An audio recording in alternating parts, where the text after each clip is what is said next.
The Wild West was a land of contradictions.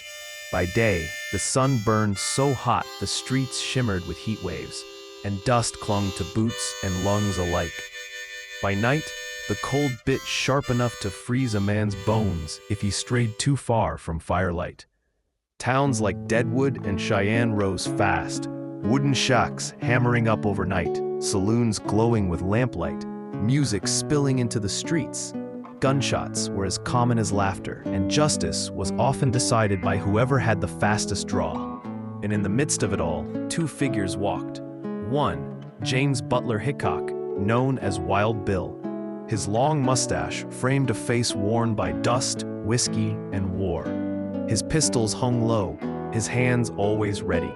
Some said he was as fast as lightning. Others swore he never missed. The other, Martha Jane Canary, known as Calamity Jane.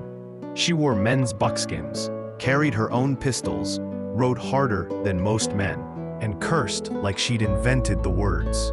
Yet behind the bravado was a woman with a heart raw, vulnerable, and forever tied to Bill Hickok. Deadwood in 1876 was chaos wrapped in promise. Wagons rolled in daily, carrying hopeful miners, gamblers, drifters, and desperados. The streets stank of horse dung, sweat, and cheap whiskey. Wooden signs creaked in the wind. Glass windows reflected lamplight and temptation. Jane's horse clopped into town one dusty afternoon, hooves striking wood as she dismounted near the number 10 saloon. Music drifted from within. A jangling piano tune, laughter, and the shuffle of cards. Inside, Bill Hickok sat at a poker table, cards in hand, gaze steady. His coat was dusted from travel, but his presence demanded attention. Even in silence, he filled the room. Jane spotted him immediately. Her heart thudded harder than the piano's keys. She had seen many men, drunk miners, cowardly drifters, cruel outlaws, but none like him. Their first words were nothing special.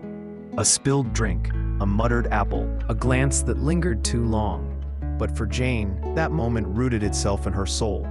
In the weeks that followed, Jane found herself at his side more often. They rode across endless plains, tall grasses bending like waves in the wind. Herds of bison thundered in the distance. Prairie dogs darted between holes. At night, they camped under skies so full of stars they looked like spilled lantern oil across black velvet. Jane tended campfires, sparks floating like fireflies. She told him wild stories of her childhood, of how she lost her parents to sickness, of how she raised her younger siblings until poverty scattered them apart. Bill listened, leaning back on his saddle blanket, his revolver always within reach. He rarely spoke of himself, except in fragments. A skirmish during the war, a duel in Springfield, a past he couldn't escape. Jane's laughter filled the silence. Her heart was unguarded, her feelings naked and reckless. But when her voice trembled with affection, he would look away, always away. Back in town, the saloons were boiling pots of danger, the air thick with cigar smoke, the piano player hammering broken keys, the scent of whiskey and sweat thick in the rafters. Bill played poker most nights, cards sliding smoothly through his fingers. Jane stood nearby, leaning against a post, eyes sharp for trouble. One evening, a gambler with too much whiskey and too little skill accused Bill of cheating. His hand went for his revolver. Before Bill could react, Jane's pistol was already leveled. "Careful, mister," she growled. "Draw on him and you'll be eating dirt before your next drink." The saloon froze. The gambler laughed nervously, sat down, and muttered curses under his breath. Bill looked up at her, his gray eyes steady. "Reckon I owe you for that." Jane forced a smile. Inside, her heart ached. Gratitude wasn't what she wanted. She wanted his love. They rode again weeks later, caught in a sudden thunderstorm. The plains turned to rivers of mud, lightning split the sky, and their horses fought against the gale. By nightfall, they had taken shelter beneath a rocky overhang. Jane built a fire with trembling hands, sparks battling the wind. Her hair clung to her face, rain soaking her buckskins. "Bill," she whispered, voice breaking, "I'd follow you through every storm, every hellfire the West can throw at us. Because I love you."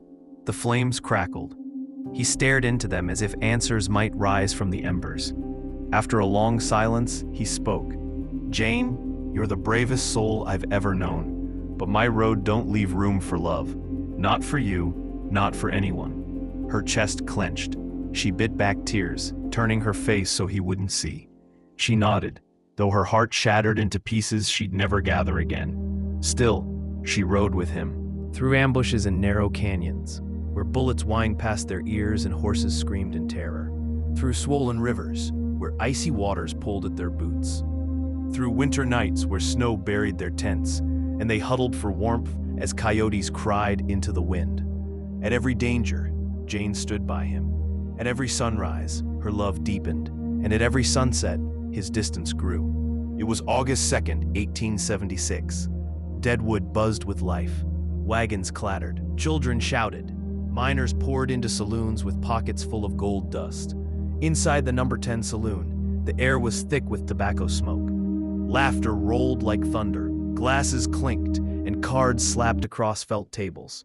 Bill sat at his usual seat. For once, Jane wasn't there.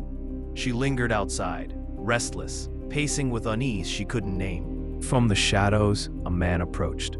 Jack McCall, bitter, drunk, and dangerous. His hand gripped a pistol. "Wild Bill," someone whispered. But it was too late. A single shot split the noise. Bill slumped forward, cards spilling from his hand. A pair of aces and eights, forever called the dead man's hand. Jane rushed inside as chaos erupted. Her scream cut sharper than the gunshot. She fell beside him, cradling his head, tears streaking her dirt-stained face. The man she loved, the man she had followed through storms and gunfights, was gone, and he had never been hers. Jane never recovered. She drifted from camp to camp, telling anyone who would listen of her love for Wild Bill Hickok. Some believed her, others laughed it off. She drowned her sorrow in whiskey, her once bright spirit dimming with every passing year. In 1903, in a South Dakota poorhouse, Calamity Jane died, alone. But she had left her one request: to be buried next to Wild Bill Hickok. ... And so she was. Even in death, she never left his side. The Wild West is remembered for its gunfights, its gold, and its legends. But in its duskiest corners lie stories like this, of a woman who loved too deeply and a man who could never return it. Her devotion turned into legend, her heartbreak turned into whispers. And even now, in Deadwood, when the wind rattles the old saloon doors and coyotes howl through the night, some say you can still hear her voice, calling for the man she loved, the man she lost, the man who never truly was hers. The Wild West is remembered for its gunfights, its gold, and its legends. But in its dustiest corners lie stories like this, of a woman who loved too deeply and a man who could never return it. Her devotion turned into legend, her heartbreak turned into whispers, and even now, in Deadwood, when the wind rattles the old saloon doors and coyotes howl through the night, some say you can still hear her voice, calling for the man she loved, the man she lost, the man who never truly was hers. Now we'd love to hear from you. Where in the world are you watching this story from? Drop your location in the comments. Let's see how far the whispers of the frontier can travel. And if you were drawn into this tale of love and tragedy, don't forget to like this video, share it with someone who loves history, and subscribe so you never miss the next haunting love story from the Wild West. This is Whispers of the Frontier, where every story carries a truth and every truth carries a ghost.